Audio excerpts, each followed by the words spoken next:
Hey, welcome to the Weed Out, where we weed out the bullshit and talk about the nonsense happening in our backyard. I'm Spencer Fox Peterson, as always, your faithful host, and we weed out the bullshit. So thanks for tuning in. Recording this on Monday, February 17th, 2025.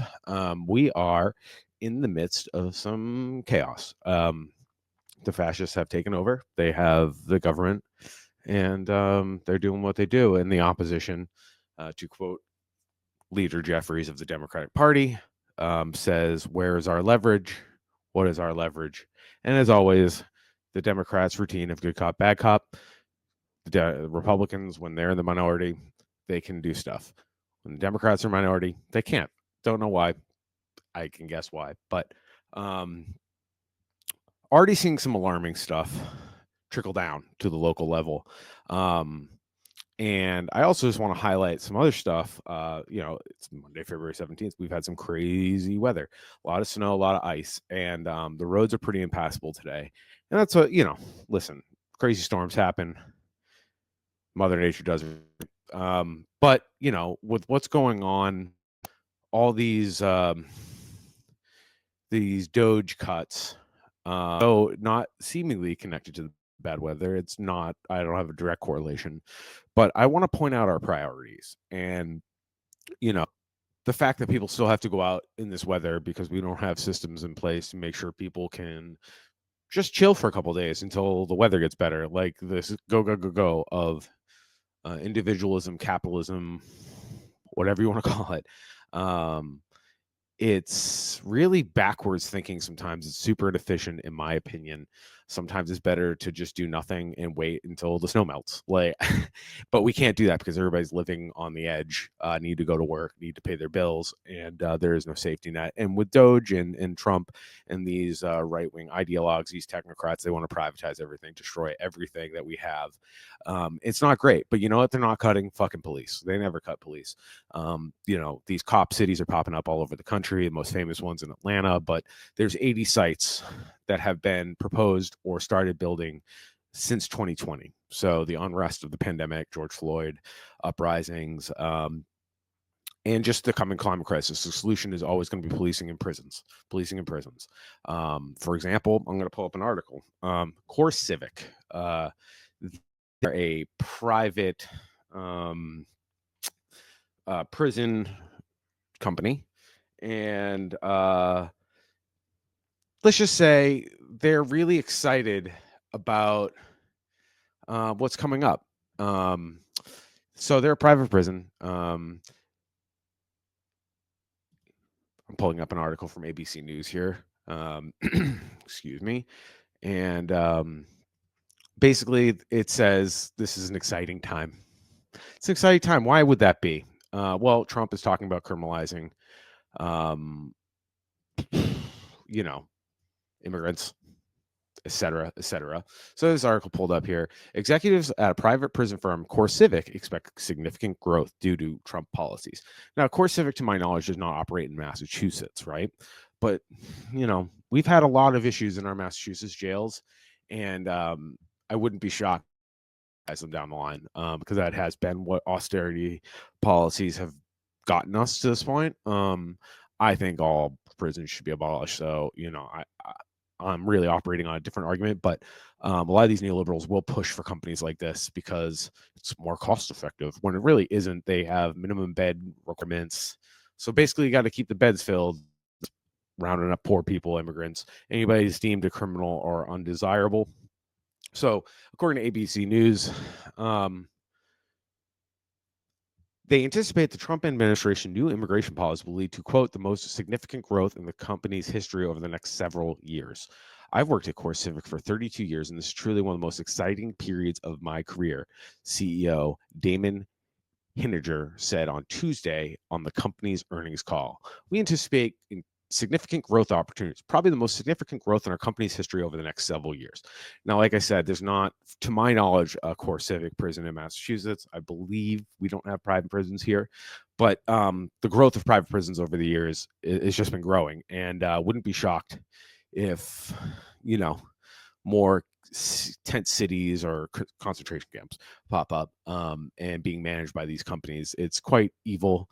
Hinninger told the CEO told shareholders the company is taking proactive steps to prepare facilities and beds in anticipation for the new potential ICE contracts with ICE, immigrant customs enforcement, whatever, Nazis. So what does this have to do with Massachusetts? Nothing directly, but the gears of private industry and these fascistic police forces are moving. And listen, they're years ahead of us. We're just playing catch up. What I'm concerned about is there's a reporter out of LA, formerly incarcerated person who covers prisons and the sheriffs in LA. She just came out with a report. I'm going to play the report on her TikTok, but she's pretty prolific. Her name's Carrie, and she covers prisons and the sheriffs in LA. She uncovered a lot of the, she's not the only one. There's plenty of people working on this, but she's one of the more prominent people on the social media. So let me play this clip for you once I can. I'm not so quick at the switching screen share, so bear here. And so Carrie shared this report. I'll let it speak for itself.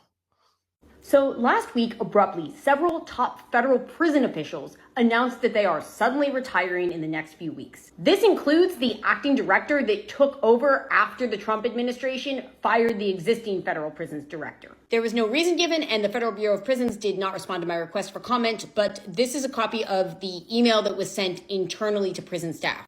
It was not formally announced publicly, but it was leaked to me and several other reporters. As you can see, this includes the acting director, the general counsel, the chief information officer, 2 regional directors, and an assistant director. It is kind of wild when you're seeing this mass exodus of prosecutors resigning, and now we're seeing a bunch of federal prison officials resigning. I think it's pretty deeply concerning as to what the administration could be doing that is so offensive that it is actually driving prison officials to quit, or abruptly retire. Fucking people who have been caging human beings for a career bailing with this new Trump administration, which only means the worst kind of people are going to get replacing them. And I do think the privatization will be ramped up even more with all this kind of brain drain. It's like we should be like, yay. So like defunding and destabilizing these institutions was something I want, but not like this. No. When fascists do it, it's never good, man. It's never good. They're going to privatize everything. Wouldn't shock me if Elon comes up with some Tesla human cage where he can suck our fucking life force from us and fuel his vehicles or some shit. I don't know. That's a little fucking harebrained. But I just want to say, like, this privatization is scary, and we have people in Massachusetts who are fighting for people incarcerating these people inside, fighting as well. And there's been so many awful things in the last year in Massachusetts. Sheriff Kochi out here in Western Mass, the man was hammered drunk, drove in Springfield on 3 tires, didn't have the 4th one in a car. I don't even know if it was his car, and it doesn't matter. He basically walked. And this is the man that's in charge of jails. People have their lives ruined for far less. This man put people in danger, and I'm not saying he should be locked up because I don't think anybody should be locked up, but goddamn, dude. And then there's been fires, there's been floods in these prisons, and these guys have lost all their belongings. And a new pair of boots at these commissaries cost markedly more than they would cost out in the real world. Make pennies on the dollar. So like these this is in liberal Massachusetts, mind you, and the privatization thing scares me because there's less of a chance we'll hear about these things that happen, and there's less of a chance we'll be able to be behind private corporations, which aren't the same as the government as far as sunlight and transparency goes. And it's a damn shame. It's a damn shame. It makes me really angry, and it should make you angry. Now, this is also brings me back to my point about the weather. So the weather's been really shitty, right? And I see this article. So while we're defunding schools and destroying institutions that, I could be argued haven't been perfect, and I gladly have those conversations, but like we're dismantling things with reckless abandon without looking what's going to be the trickle down effects. And that's kind of the point. They want to stress out the oligarchy, the leaders, the whatever you want to call them. The 1%, we are the 99%. There's been a million ways to describe it over the years, but it doesn't seem to click. So even with all this stuff happening, no matter what happens, local or any sort of media entity will fucking bootlick, dude. Look at this article. I just pulled it up. Mass Live. Mass state police respond to over 400 car crashes this weekend during the weekend storm. And it's like, the state police actually used caution after Saturday night storm. And like we assisted with 414 crashes and 321 car assists. I don't know if you guys have seen police cars, especially Massachusetts state troopers. They have these souped up Ford Explorer SUV things, tanks. They have literal utility in helping people on the side of the road. These cops are not trained in any sort of mechanic, and I'm pretty sure they're not really allowed to do anything by like insurance reasons. You know what I mean? Like they can't just be like, "Oh, I'll help you fucking change your battery," because what if something happens? There's liabilities and all sorts of stuff. So I don't even think they're allowed to, even if they knew how. But they're not trained to do any of this stuff. Why the fuck can't we, as a community, as a society, just stop giving these guys with guns? Let's give the tools to the DOT. Give it to somebody else that can actually help people. Right? This fucking shit drives me nuts. Oh, we helped 400. How did you help 400 car crashes? You just responded. You're a human traffic cone. There's literally no fucking need for this. It's a waste of time and money. And it drives me fucking bananas. And they think it's something cool, right? And then meanwhile, while all this Trump DOGE shit is happening, all we have from our opposition party is, quote, Chuck Schumer saying in a press release over Trump's first executive orders about federal aid freeze, Republicans are quite literally defunding the police. Bro, what about the schools? What about literally everything else? All they care about is the fucking police, because we're also fucking brainwashed. In like these articles by Mass Live where they bring up these cars, they didn't do anything. They're human traffic cones who make over $100,000 a year minimum each. It's fucking useless. They don't have chains in their trucks. They can't pull people out of ditches. I don't even think they're fucking allowed to, like I said, with the liability stuff. So like, why can't we, even if you have to get stuff, like why can't we as a community share these resources? This is fucking bananas. AAA ain't cheap, dude.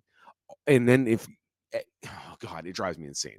We could actually share these costs, or we could build public transportation, or we could put less emphasis on people needing to go out in the world, because God forbid the economy fucking slow down for a day. All right. And that's the thing. They want to farm us. They want to fucking literally just squeeze every little drop out of us. And it's totally inefficient. Totally inefficient. And it's a fucking nightmare. It's a nightmare. And meanwhile, I go out into Holyoke today and I'm reading all over on, I'm getting screenshots from Facebook, because I'm on Facebook, but I'm getting screenshots from people like Joanna and other people that are on Facebook from their towns. It's like none of these roads are cleared or safe, but we're all expected to get out there and do what we have to do to keep this precious economy rolling. Meanwhile, the only articles we're getting is about how the police, quote unquote, helped. They responded. Okay, cool. You did your fucking job. How much OT did this cost us? Why the fuck can't we just have tow trucks and guys with fucking wenches out there helping people? We do not need men with guns. There's not that much crime. It's a fucking fabrication. Crime has gone down. Crime, quote unquote, crime has gone down significantly. The more and more police funding doesn't change shit. All right. Fucking surveillance state. We literally, all this stuff is so bad, and it doesn't help people. And it drives me up the fucking wall. And I hope it drives the wall, whoever's listening, and if you're listening, hate listening, which, according to my statistics, it seems like there's some hate listeners. So welcome, I guess. But regardless of everybody else there, like we can do better. We can absolutely do better. Massachusetts in the next year, we have local elections. Holyoke is up for a new government, at least mayor. I can't remember what the schedule on the councils are. I believe it's another, they're on the same cycle as the mayor, I'm pretty sure. So, and we have local, state level coming up soon too.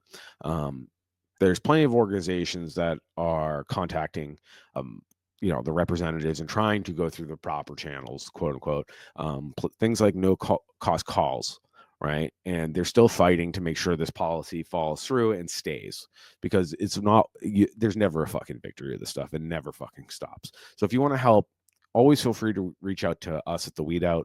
You can reach out to us at theweedout.com, at gmail.com, theweedout@gmail.com, or you can always find us on social media at the Weedout or the Weedout413 on Instagram.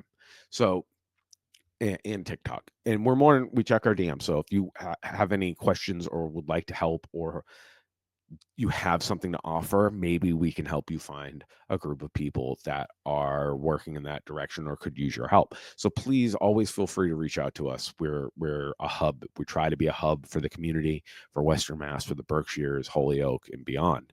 But the reality is, the state isn't coming to save us.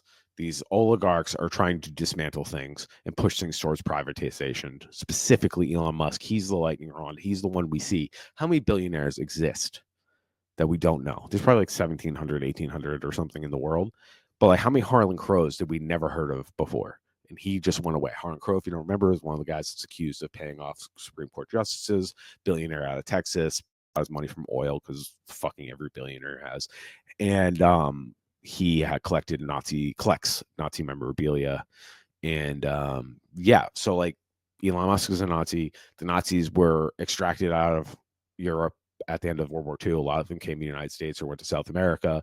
Elon Musk's family, who are in Canada on his mother's side, are literally part of the Nazi party, and they moved to South Africa at the height of apartheid because that was policies they liked, aka anti-black and racist. So his little sig heel was a sig heel. He's a Nazi. Anybody who drives a Cybertruck is giving money to a Nazi. I use Twitter, but it's becoming less and less justifiable, if not beyond justifiable. He has destroyed that, made it into a Nazi playground, right? Unfortunately, social media companies are in kind of the same boat. So we're kind of damned if we do, damned if we don't. But we can come up with solutions as people.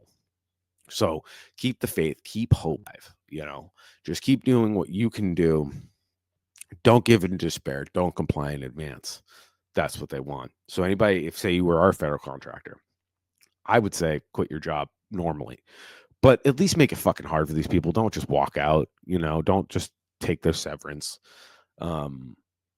Normally, I think historically I would have said the otherwise. Why the fuck are you working for this? Brain drain that motherfucker. Let's bring your skills somewhere else that can help the community and help people.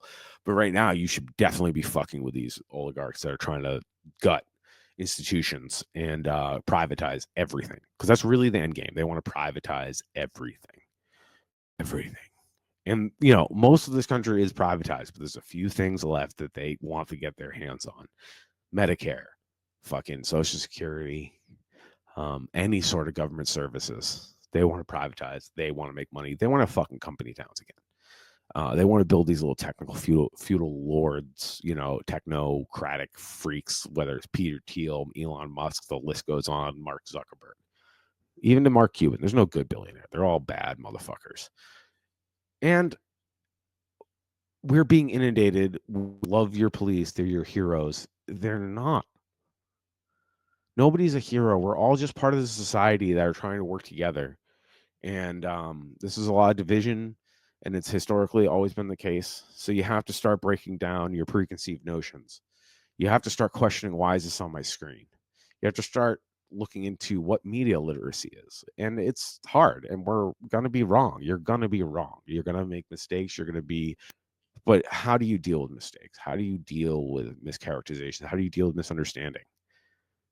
Do you double down and stand your ground, or do you try to understand and break it down? And then when you find out at the core of it, it's some Nazi shit, which a lot of our what we consider quote unquote common sense. I've been seeing Trump say that a lot. He keeps saying people like me because I do common sense. Common sense is his dog whistle for saying I'm going to do some racist ass shit because it's common sense.